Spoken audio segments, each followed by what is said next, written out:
प्रभु यीशु ख्रीष्टंकर अति मधुर नाम आपण प्रत्येक को अमृत मनरे कार्यक्रम को स्वागत करे। प्रभु आम्मान को आशीर्वाद करिसेंती। प्रतिदिन ए कार्यक्रम द्वारा तांकर रब शुणाउचंती।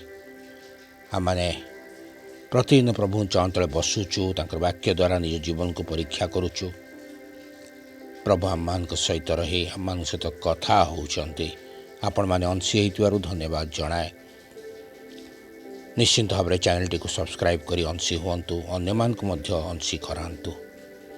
आसंतु आज कार्यक्रम को प्रभु चरणत रखिबा, प्रार्थना उच्चार करिबा। मंगलमय पिता धन्यवाद दौचु सुंदर समय पाई। प्रभु अनुग्रह कल, आशीर्वाद कल, पुनर्बार सुजोग दल तुम चरण तले बसिया पाई। आज कार्यक्रम को तुम निजे परिचालना कर। प्रभु तुम उपस्थित तुम प्रदान कर। तुम वाक्य द्वारा मान सहित कथा को प्रार्थना करुचु। आम को जीवन सजाड़िया तुम रब जपर आम शुणी हृदय ग्रहण करूँ सेपरी चालना आम को प्रदान कर। आरंभ शेष पर्यंत कार्यक्रम तुम ही परिचालना कर। आम को हजा लुचा तुम ही कथा को प्रार्थना करुचु। उपस्थित प्रत्येक को बाहुल्य भाव आशीर्वाद कर। गौरव संभ्रम तुमरी हो। प्रार्थना जीशु नाम मागुछु, आमेन। आसंतु प्रभु को प्रशंसा करू करू आम माने उपासना संगीतर एक गीत को आम माने शुणिबा।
प्रभुଙ୍କ महानामକୁ ଧନ୍ୟ ହେଉ।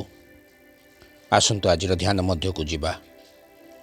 ଆଜି ଯେଉଁ ବିଷୟ ନେଇ ଆମେ ଧ୍ୟାନ କରିବାକୁ ଯାଉଅଛୁ ତାର ପ୍ରସଙ୍ଗଟି ହେଉଛି ନୋହଙ୍କ ଠାରୁ 5ଟି ଶିକ୍ଷା।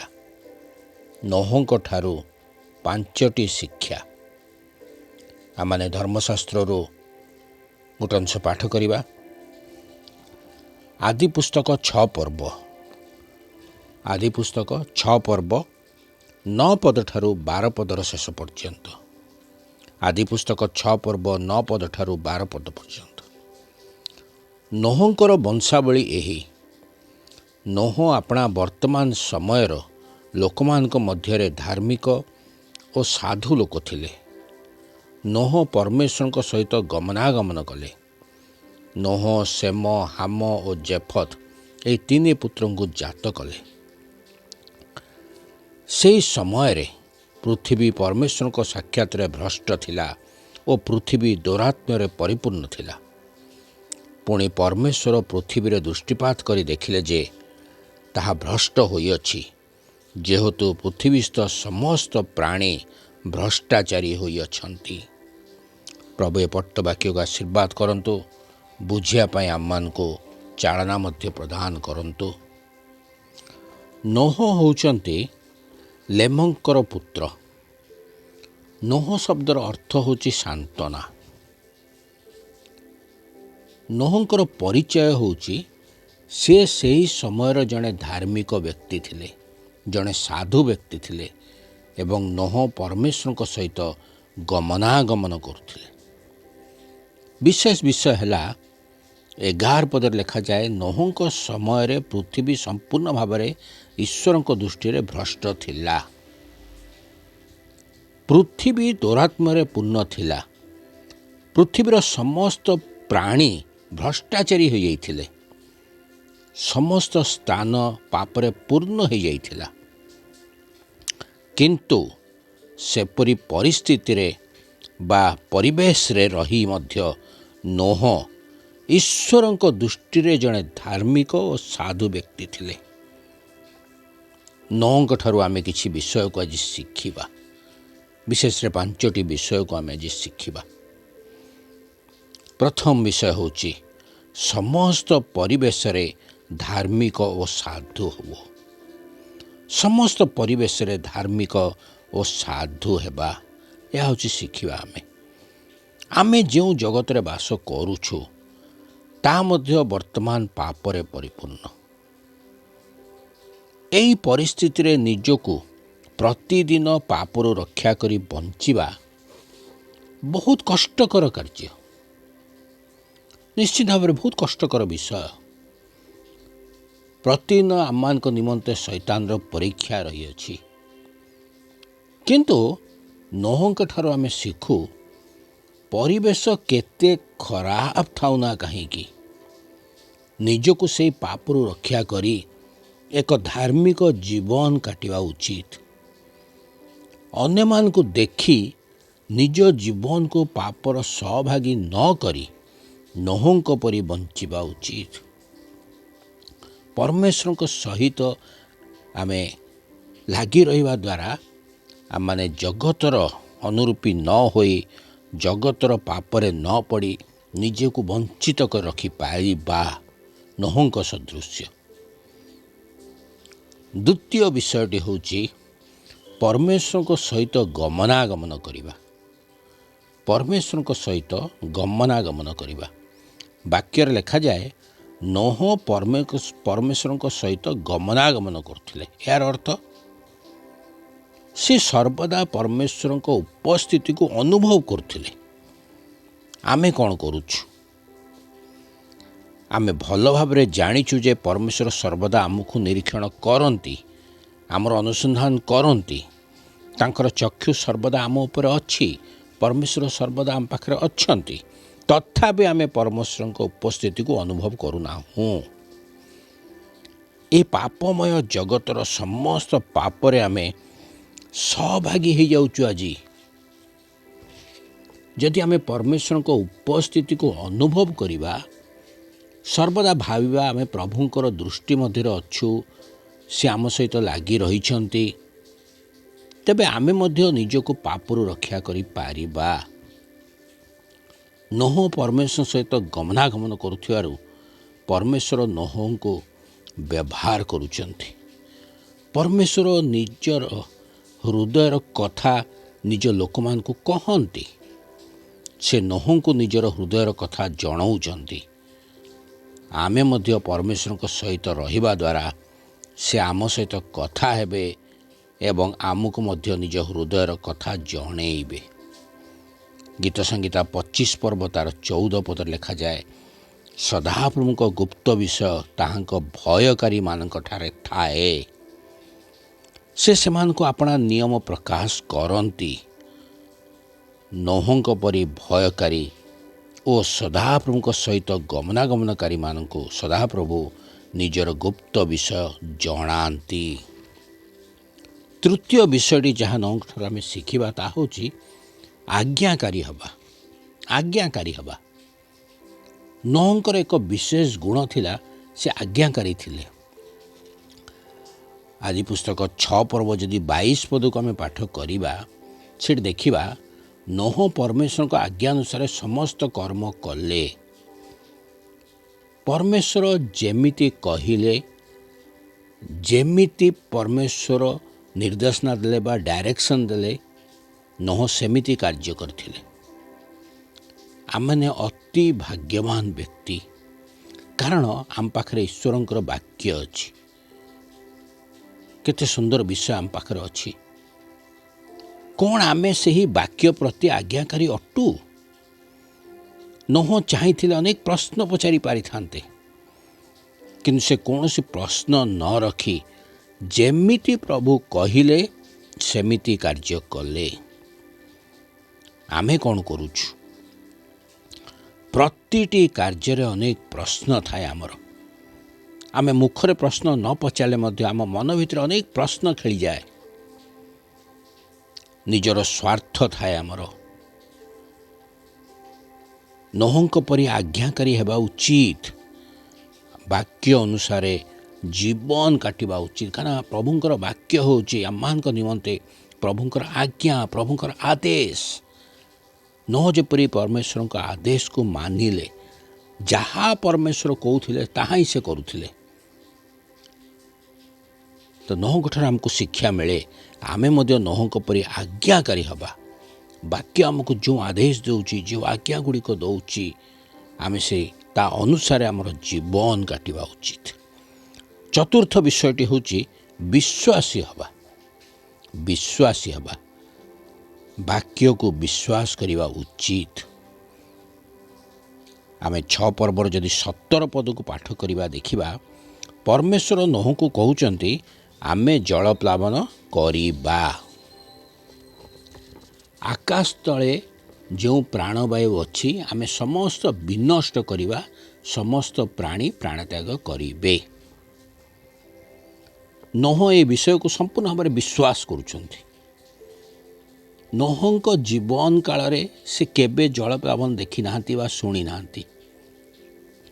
ଜଳପ୍ଲାବନ ବିଷୟରେ ସେ କଦାପି ତାଙ୍କ ଧାରଣା ମଧ୍ୟ ନାହିଁ, ସେ ଜାଣି ନାହାନ୍ତି, କେବେ ତ ଶୁଣି ନାହାନ୍ତି, କିନ୍ତୁ ବିଶ୍ୱାସ କରୁଛନ୍ତି ଯେ ଏପରି ହେବ। ଆମ ଜୀବନରେ ମଧ୍ୟ ଏପରି ହୁଏ, କିନ୍ତୁ ଆମେ ବିଶ୍ୱାସ କରିନଥାଉ। ଆମେ ବାକ୍ୟରେ ମହାମାରୀ କଥା ପଢ଼ିଥିଲୁ, ଆମେ କେବେ ଦେଖିନଥିଲୁ, କିନ୍ତୁ ସମୟ ଆସିଲା ଆମେ ମହାମାରୀ ମଧ୍ୟ ଦେଖିଲୁ। ଅନେକ ଜୀବନ ଚାଲିଗଲା, ଅନେକ ପ୍ରକାର ଅସୁବିଧାରେ ଆମେ ପଡ଼ିଲୁ, କିନ୍ତୁ ବାକ୍ୟରେ ପଢ଼ୁଥିଲୁ, କିନ୍ତୁ ଆମେ ସମ୍ପୂର୍ଣ୍ଣ ଭାବରେ ତାକୁ ବିଶ୍ୱାସ ମଧ୍ୟ କରୁନଥିଲୁ। କିନ୍ତୁ ପ୍ରଭୁ ଆମମାନଙ୍କୁ ତାହା ଦେଖେଇଲେ। ଆମ ସମ୍ମୁଖରେ ଏକ ମହାମାରୀ ଚାଲିଗଲା, ଆମେ ଦେଖିଲୁ, ଆମେ ନିଜ ଚକ୍ଷୁରେ ଦେଖିଲୁ, ଅନୁଭବ କଲୁ। ଅନେକ ପ୍ରାଣ ଗଲା, କିନ୍ତୁ ଆମର ବିଶ୍ୱାସ ସେହିପରି ରହିଗଲା। ଆମର ବିଶ୍ୱାସ ଆଜି ସେହିପରି ରହିଗଲା, କୌଣସି ପରିବର୍ତ୍ତନ ଆସିଲା ନାହିଁ। ଆମର ସମ୍ପୂର୍ଣ୍ଣ ବିଶ୍ୱାସ ଆଜି ଆସିନାହିଁ। ଆମେ ବର୍ତ୍ତମାନ ମଧ୍ୟ ବିଶ୍ୱାସରେ ଦୁର୍ବଳ ଅଟୁ। ପ୍ରଭୁଙ୍କର ପ୍ରତିଟି ବାକ୍ୟକୁ ପ୍ରତିଟି ଆଜ୍ଞାକୁ ବିଶ୍ୱାସ କରିବାର ଅଛି। ନୋହଙ୍କ ପରି ଆମେ କରୁଛୁ କି?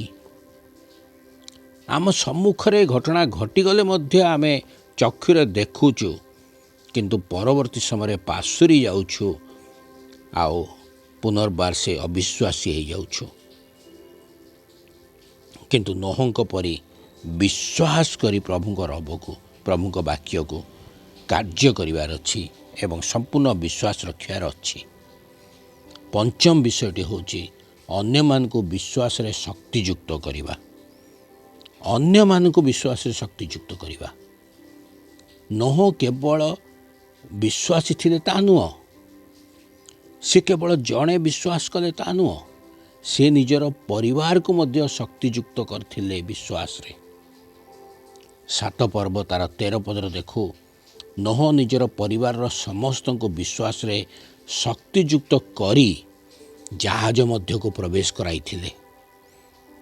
ତେଣୁ ତାଙ୍କ ପରିବାର ସେହି ବଡ଼ ଜଳପ୍ଲାବନରୁ ରକ୍ଷା ପାଇଥିଲେ। ଆମେ ଏପରି କରୁଛୁ କି? ନିଜେ ବିଶ୍ୱାସ କରିବା ସହିତ ଅନ୍ୟକୁ ବିଶ୍ୱାସରେ ଶକ୍ତିଯୁକ୍ତ କରୁଛୁ କି?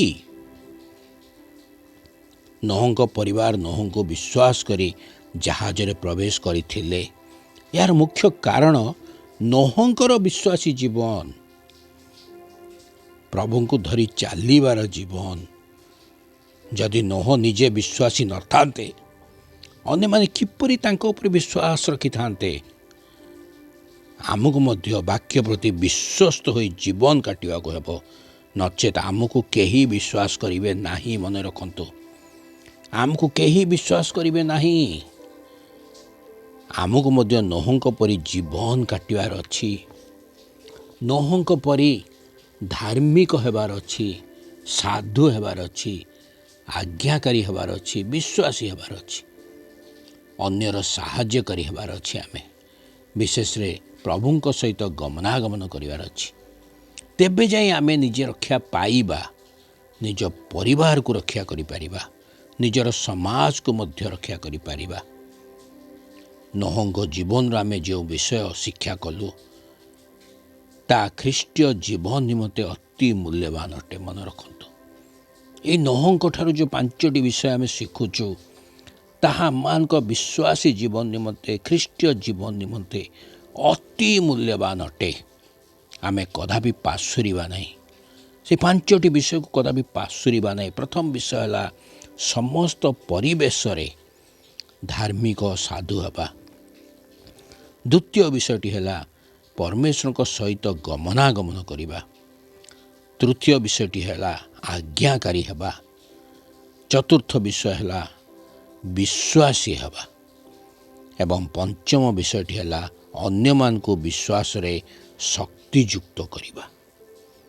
ପ୍ରଭୁ ଆମମାନଙ୍କୁ ଚାଳନା ପ୍ରଦାନ କରନ୍ତୁ, ଆମମାନଙ୍କୁ ସେ ଜ୍ଞାନ ଦିଅନ୍ତୁ, ଯେପରି ଆମେ ବୁଝିବା ନୋହଙ୍କର ଏହି 5ଟି ଗୁଣକୁ ନିଜର କରିବା ଏବଂ ତା ଅନୁସାରେ ଆମେ ମଧ୍ୟ ଜୀବନ କାଟିବା ଏବଂ ଈଶ୍ୱରଙ୍କ ଦୃଷ୍ଟିରେ ଆମେ ମଧ୍ୟ ଧାର୍ମିକ ଓ ସାଧୁ ହୋଇପାରିବା। ଯେକୌଣସି ପରିସ୍ଥିତିରେ ଆମେ ଥାଉନା କାହିଁକି, ଯେକୌଣସି ପରିବେଶରେ ଥାଉନା କାହିଁକି, ଆମେ ଯଦି ଏହି 5ଟି ନିୟମକୁ ଧରି ଜୀବନ କାଟିବା, ନୋହଙ୍କ ସଦୃଶ୍ୟ ଆମେ ମଧ୍ୟ ଏହି ଭ୍ରଷ୍ଟ ପରିବେଶରେ ରହି ମଧ୍ୟ ଆମେ ଧାର୍ମିକ ଓ ପ୍ରଭୁଙ୍କର ସନ୍ତାନ ସନ୍ତତି ହୋଇପାରିବା। ପ୍ରଭୁ ଏ ଅଳ୍ପ ଚିନ୍ତାରେ ଆମମାନଙ୍କୁ ଆଶୀର୍ବାଦ କରନ୍ତୁ। ଆସନ୍ତୁ ପ୍ରାର୍ଥନା କରିବା। ମଙ୍ଗଳମୟ ପିତା, ଧନ୍ୟବାଦ ଦେଉଛୁ ସୁନ୍ଦର ବାକ୍ୟ ପାଇଁ। ହଁ ପ୍ରଭୁ, ନୋହଙ୍କ ଠାରୁ 5ଟି ସୁନ୍ଦର ଶିକ୍ଷା ଆମମାନଙ୍କୁ ତୁମେ ଦେଲ। ଧନ୍ୟବାଦ ଦେଉଛି ପ୍ରଭୁ। ଆମମାନଙ୍କୁ ସେଇ ଶିକ୍ଷା ଗୁଡ଼ିକ ଧରି ଜୀବନ କାଟିବା ପାଇଁ ସାହାଯ୍ୟ କର, ଆଶୀର୍ବାଦ କର ଏବଂ ତମ ଦୃଷ୍ଟିରେ ଯେପରି ଆମେ ଧାର୍ମିକ ହୋଇପାରିବୁ, ସେହିପରି ଆମମାନଙ୍କୁ ଚାଳନା ପ୍ରଦାନ କର। ପ୍ରାର୍ଥନା ଯୀଶୁଙ୍କ ନାମରେ ମାଗୁଅଛୁ, ଆମେନ୍।